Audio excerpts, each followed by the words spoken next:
completed. Start returning to base.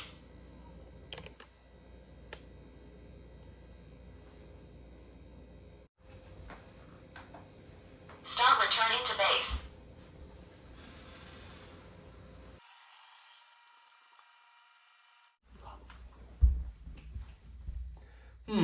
Well, I don't know about you, but probably one of the worst household chores is to vacuum.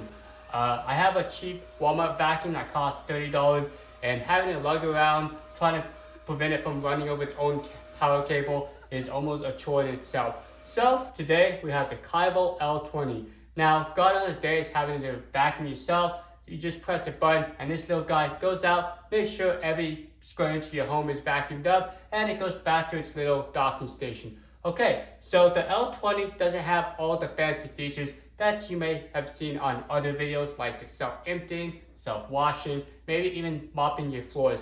This little guy basically brings it back to the basics. You got a clean button, you got a home button, and yes, this guy does have a spot function as well. Now, unlike the more expensive models where they have fancy cameras, this guy just relies on its Lidar-based navigation, which during my personal testing did a pretty good job. I was pleasantly surprised how well it was able to recognize the chair leg or the wired chair leg, and it was not able to knock over the upside down water bottle. Now, one downside to the L20 is the cleaning performance. Yes, I did do a rice challenge where I put down about 2 ounces of rice on my floors, and unfortunately, it didn't do so well. Thankfully, in the app, there is a little feature where you could do double edge cleaning and also have it do a deep cleaning. Well, basically, it does a crisscross pattern. It definitely helped, but unfortunately, the clean results wasn't on par with most mid-range vacuums. Okay, so probably the biggest thing why it didn't clean so well is I don't think it was the vacuum itself, it was the side brush. Now, let me show you these side brushes. I do like this design where it has dual side brushes. I noticed this orange accents, very nice looking robot, but I think they really should slow down the side brushes. So hopefully Kyvol is listening and they can do that by the software. But overall, the vacuum itself did a pretty good job. Now, with this style extractor bar here, make sure you take your cleaning tool and just kind of scrape the hair off, because over time it will start collecting hair. I did try to remove the ends as well, as you can see my unboxing part, but unfortunately I was only able to get one end, not both ends, which is kind of odd. Maybe I just need to work out and pull harder, who knows.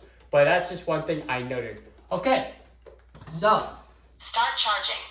in the application, it's very similar to a lot of these robot vacuums that cost more than that. You have multi-map saving up to 5. This particular model has 3,000 pascals, and it also has a fairly large dustbin. Dustbin removed. Yeah, you notice how loud the voice is? You can definitely... Please install the dustbin first. Alright, are you done talking? Alright, it's pretty loud, but fortunately you can actually lower the voice. So if you don't want it to yell across the room, there is an option in there. Okay, so this dustbin has an air filter, but I believe it's not washable, so just take a brush or just another vacuum and suck it out. And here's that very large dustbin. It's 600 milliliters, if I can open this up. So it's a very large dustbin, and it is washable. So take out the air filter and just wash out the entire dustbin and let it air dry for about 24 hours. Start charging. Dustbin installed. Okay, so overall, I do like the navigation. It worked pretty well. You can see my navigation challenge. I was able to recognize the few obstacles and able to navigate around it without getting stuck. Also, the spot clean function is very handy. I was able to carry it to a different area, press the spot clean on the robot itself, was able to do a crisscross pattern, and then return back to its docking station. Actually, it just sat there. Not sure why it didn't go back to its docking station, but I had to physically press that. So that's just something to know.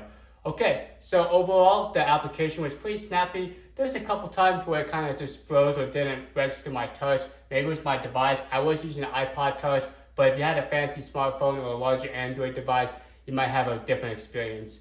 But I think Kyvol's doing a good job, and hopefully down the line they can improve the software, maybe improve the side brush, slow it down a bit. But I think I can recommend it if they do that. It's a pretty good cleaner overall. So thanks so much for watching, and I'll put the link down below if you're interested in the L20. And if you have any questions about this particular model or any other model, let me know in the comments down below. I'll be more than happy to answer that for you. All right, catch you later. Thanks for watching again, and see you later. Bye.